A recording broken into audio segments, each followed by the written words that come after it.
Greetings, YouTube. I don't hope there wasn't a big delay right there. My camera didn't seem to respond to that quickly.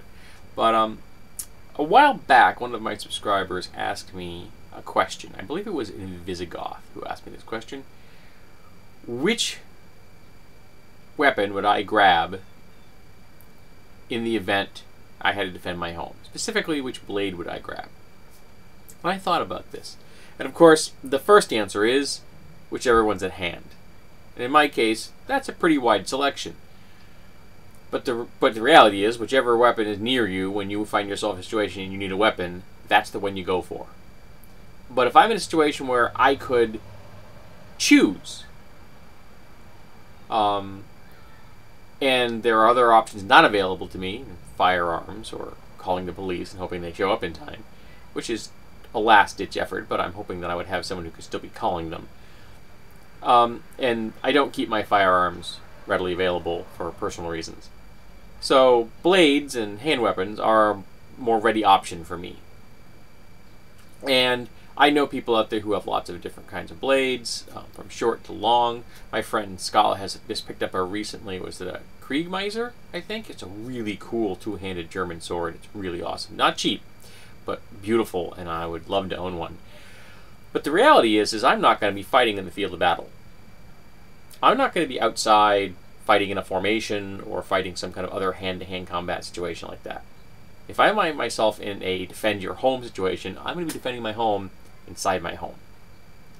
And one of the things that isn't going to work well inside my home is a two-handed weapon.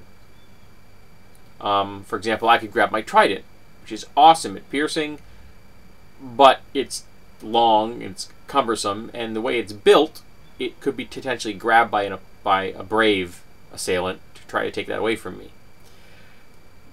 So I would prefer something that is fast, relatively short, but still offers me more reach than a knife.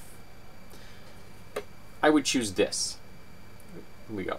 And this is the United Cutlery Combat Commando Gladiator. They call it a sword. It's a gladius machete. Okay, it's not a sword. It's a machete, folks. Okay, it's just thin like a machete is.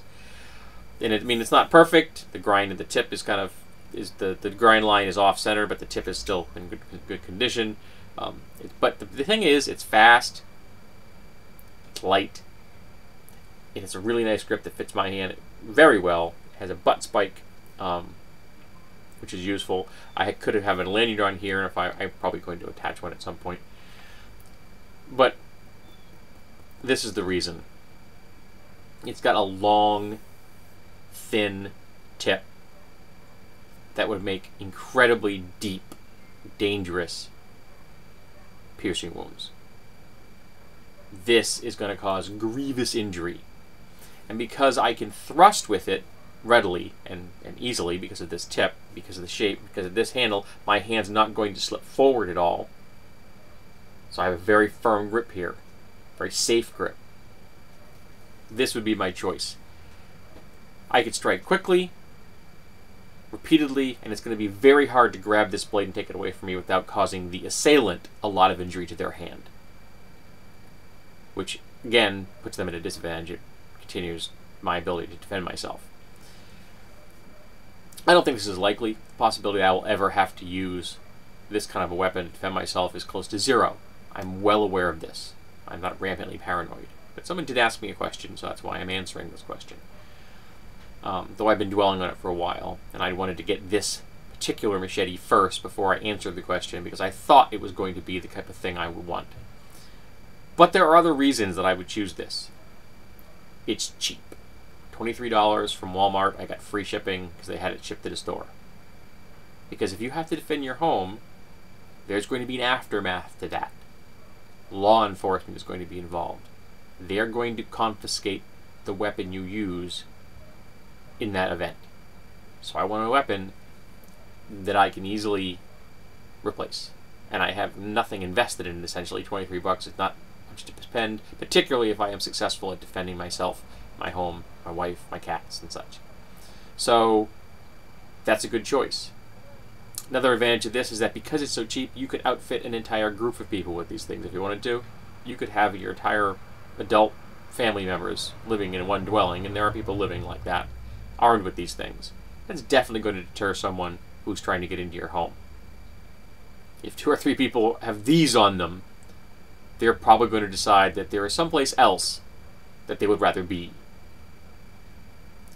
Also, because it's one-handed and rapid and fast, I can use this easily with a shield. And I own 3 shields, 2 of which are here in my home, 1 of which is behind me, that riot shield right there, which is appropriate for this type of a sword because it's roughly the same shape and design as a Roman shield. And I also have a stop sign shield, not as effective because it's lighter, and aluminum isn't a great defender against blades and such. But in either case, I have 2 shields, and this is easy to use with 2 shields. And again, because it's short and small and light, I'm not going to get it caught up on things in my home. And that's important. It's a horrible topic. It's not one that I ever wanted to see happen. But someone asked the question I found fascinating. And so I decided to answer it. And this, right here, would be my weapon of choice. It fits my criteria as far as what I think would be useful in my home, because I'm in an urban environment like this.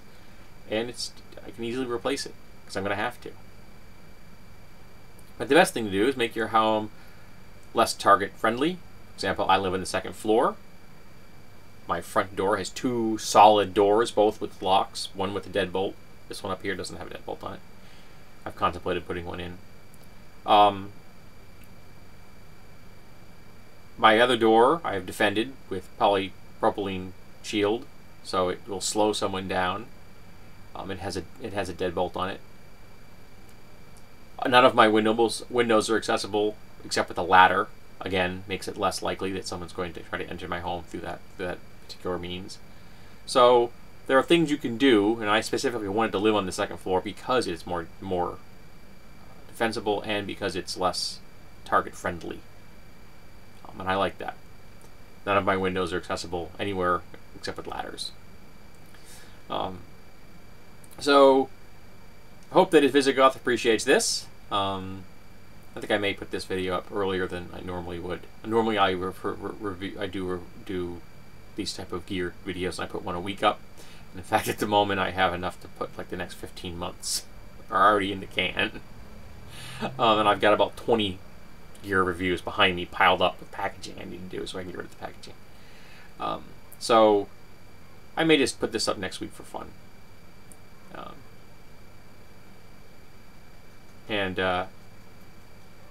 It also opens up a question for you folks.